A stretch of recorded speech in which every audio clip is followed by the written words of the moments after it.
Hello, thank you so much for clicking on the video. So let me take you through my headline writing process. So I'm going to share my screen with you and I'm going to show you an app called AirStory, which was made for copywriters by copywriters. Here we are on the right page to start. So when I write headlines, this is what I do. These are the get going groups in these columns that I talk about in the blog post. And if I scroll to the right, you're going to see that there are 9 of them. And each get growing group gives you a theme. So the first one is dream state. So that refers to the client's dream, the audience's, desired dream state. And what I do for each is I write at least like 5 or 6, but more often 10 to 12. You can see that I counted up, all the headlines in each column so I could get the numbers for my blog post and for this video. So if I scroll down the page, you see all the headlines that I write for each theme. Yeah, so this is how I do it. I just pick one and then I write, and I'm just trying to fill the page. Yeah, so that's the first thing I do. Once I have all of these headlines, this is 84 headlines for my homepage, by the way. I convert this, which is a board, into a document, which you see here. So this is the same, all of the same headlines as what you just saw. It's just all laid out down the page. And I'm going to scroll back up. What this app lets me do is I can either delete them or I can keep them. So I go through all the headlines that I've written and I delete all the ones that are bad or uninspired or just, meh, don't sort of ring true or whatever, because there will be a lot of bad headlines when you do this. And when I first started doing this, I would delete probably about like 70–80% of headlines. And I'm at the point where I delete like about 50 to 60% of my headlines, which I think is pretty good, because if you start out with 84, you're left with 40 headlines that have potential. And even if you don't use these for your web page, you can use them in emails as subject lines. You can use them on social media. So yeah. So these are the headlines I've got left that I think have potential. And as you can see, there are some in bold or some in colors. And what I'm trying to do at this point is find options for the H1, the big headline above the fold when people land on the page.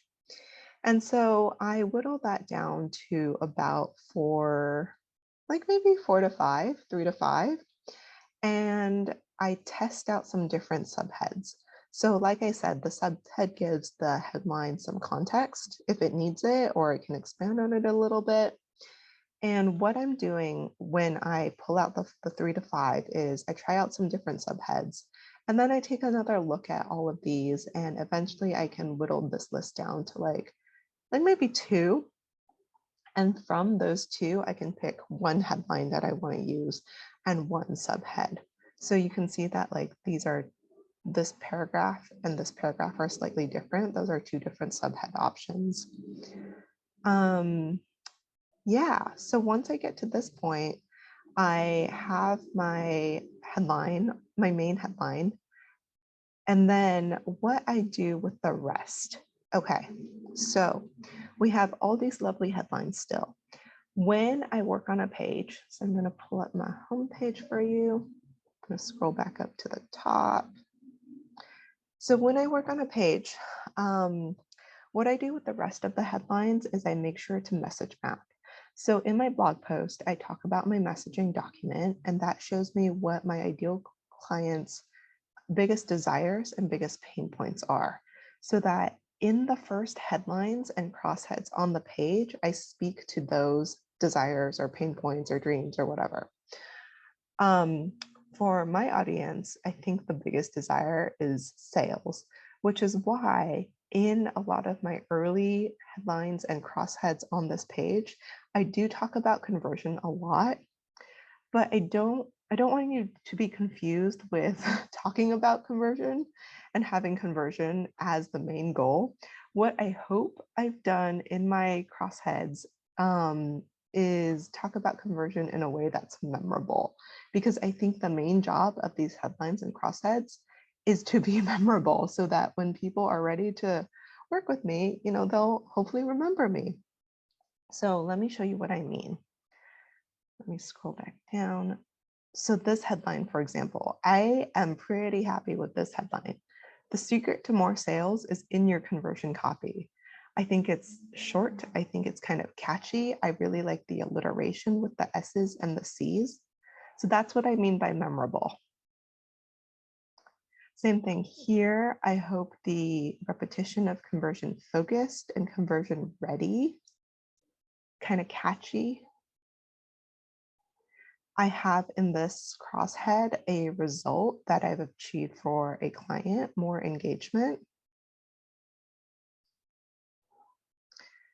So, okay. So now I'm just scrolling down the page.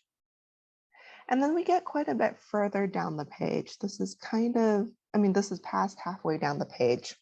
And this is where I start to message match with a few different other things, maybe slightly like secondary or tertiary desires or pain points of the audience. So I know one of the things my audience wants, aside from sales, right? Like sales is maybe the main desire, but many people want to work with someone who actually cares about their business. So that's why I have this headline here. Get yourself a copywriter who cares as much about your business as you do. And so when my ideal person reads this, I hope they remember that I actually, I care about their business. So that's why I have this headline here. So I'm message matching with other desires. And then I'm going to show you the last crosshead on this page, which I also like. So this introduces my newsletter. So there's my sign up right there at the bottom. And one of the things I like about this headline is that it mentions customer research, which is the value prop for my newsletter. I send out a newsletter about understanding customer research once a month, so you can sign up on the page. But again, I hope it's a little bit, I hope the subject is memorable, because conversion copy does not happen without solid customer research. This isn't something I've been able to mention further above in the headlines on the page. So I'm glad to have put this detail in here. If you actually read the page, you'll also know that I have a PhD background. So I have a research background. So I really like research. So I hope that for people who read the page, they also remember that about me. And that's, one of the things I can offer is that for the thing that makes conversion copy work, which is the research, like I can do that for you. So that's what I'm hoping stands out about this crosshead. So just going back up, many people will land on a page and they'll just read the headline. But the headline, as you can see, is in the biggest font. It stands out. It's usually in a different color. And so what I really hope is that even though I do talk about conversion a lot here, I hope that people remember the way I talk about them. I hope they remember my values, and I hope they remember my research background.